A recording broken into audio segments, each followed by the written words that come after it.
Hello everyone. सन 2012 Pacific Ocean, इतना खतरनाक, इतना विशाल समुद्र जहां पर अगर कोई इंसान खो जाए तो उसे ढूंढना लगभग इम्पॉसिबल है।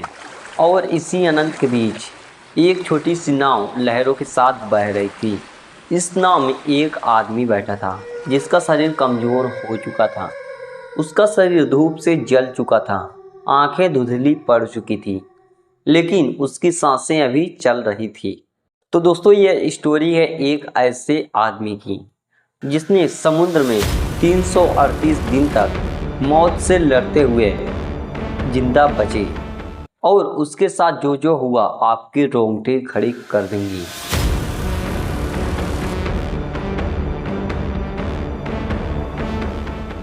तो दोस्तों, मेक्सिको के तट पे एक फिशमैन रहता था जिसका नाम एल वेरेंगा था।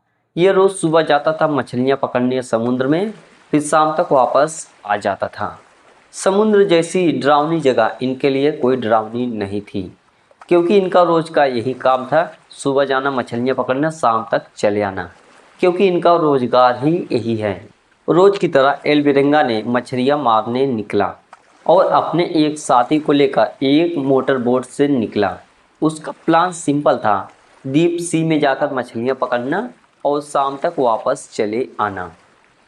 लेकिन इस समुद्र ने कुछ और ही सोच के रखा था। कुछ टाइम बाद तेज तूफान आया और सब कुछ छीन लिया, और शाम होते होते मौसम पूरी तरीके से काला पड़ गया।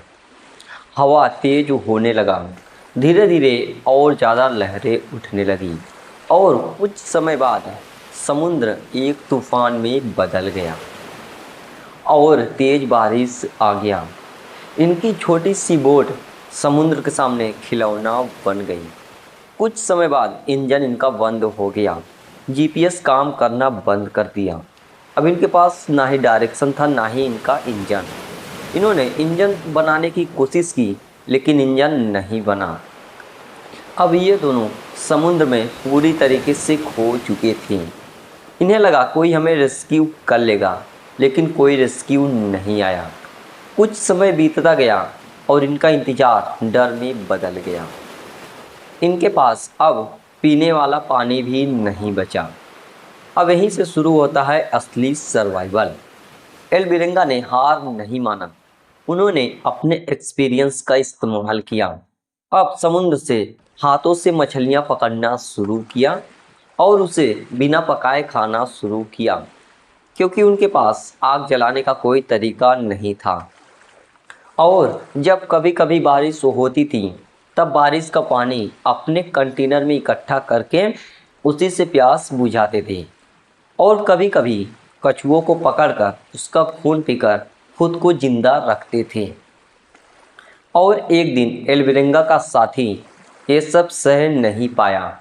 वो टूट गया डर के मारे और खाना पीना सब कुछ छोड़ दिया। एल वेरेंगा बहुत मोटिवेट करता था, बहुत समझाने की कोशिश की, लेकिन उसकी एक भी नहीं सुनी। और कुछ समय बाद एल वेरेंगा का साथ छोड़ दिया। एल वेरेंगा अब पूरी तरीके से अकेला हो चुका था इस समुद्र में। एल वेरेंगा के पास उसके साथी की डेड बॉडी पड़ी थी, और एल वेरेंगा उस डेड बॉडी के साथ बातें करता था, क्योंकि एल वेरेंगा को अकेलापन पागल बना सकता है। कई दिनों तक एल वेरेंगा उस बॉडी के साथ रहा, उससे बातें करता जैसे वो अब भी जिंदा है, क्योंकि अकेलापन इंसान को तोड़ मरोड़ देता है। और वह अब धीरे धीरे एक्सेप्ट करने लगा, हमारा साथी इस दुनिया में नहीं है। और उसके साथी के डेड बॉडी से जब बदबू आने लगा, तब एल वेरेंगा ने उसके बॉडी को समुद्र में फेंक दिया। उसके बाद से वह पूरी तरीके से एकदम अकेला हो चुका था। अब एल वेरेंगा खुद को बिजी रखना शुरू किया। वे इमेजरी लोगों से बातें करना शुरू किया। कभी वो अपने परिवार के बारे में सोचता, कभी वो अपने बचपन के बारे में सोचता, और कभी हंसता और कभी रोता, लेकिन अपने आप को वो टूटने नहीं दिया। कुछ समय बाद दिन हफ्ते में बदल गया और हफ्ते महीने में बदल गया। एल वेरेंगा की शरीर कमज़ोर हो चुका था और उसकी बॉडी जल चुकी थी धूप के कारण और उसकी आंखें धुंधली पड़ चुकी थीं और अब भी उसके अंदर होप जिंदा थी कि मैं बचूंगा।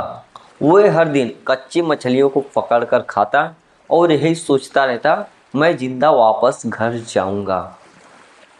और एल्वेरेंगा ने ऐसे ही पूरे 438 दिन तक समुद्र में अकेला सरवाइव किया। उसे लगा अब शायद मैं भी नहीं बचूंगा, लेकिन उसके अंदर अभी होप जिंदा था, मैं बचूंगा। ऐसे ही कुछ सोच रहा था, उसके बाद उसे सामने कुछ दिखा। उसे लगा शायद ये आंखों का वहम होगा, लेकिन ऐसा कुछ नहीं था। एल्वेरेंगा को दिख रहा था एक आइसलैंड। एल्वेरेंगा ने अपनी आखिरी हिम्मत जुटाई और अपने छोटी सी नाव को उस आइसलैंड की तरफ मोड़ा और वहां पर पहुंच गया। वो था मार्शल ला आइसलैंड। वहां के लोगों ने देखकर इन्हें शॉक्ड रह गए, क्योंकि इतना दुबला पतला आदमी, इनका शरीर जल चुका था धूप से। और फिर एल्वेरेंगा ने अपनी सारी कहानी बताई और एल्वेरेंगा को अच्छे से खाना खिलाया गया और इसका इलाज करवाया गया। और इसके बाद एल्वेरेंगा को उसके घर भिजवा दिया गया। एल्वेरेंगा जैसे ही घर पहुंचा, इसके परिवार वाले इसे देखकर शॉक्ड रह गए।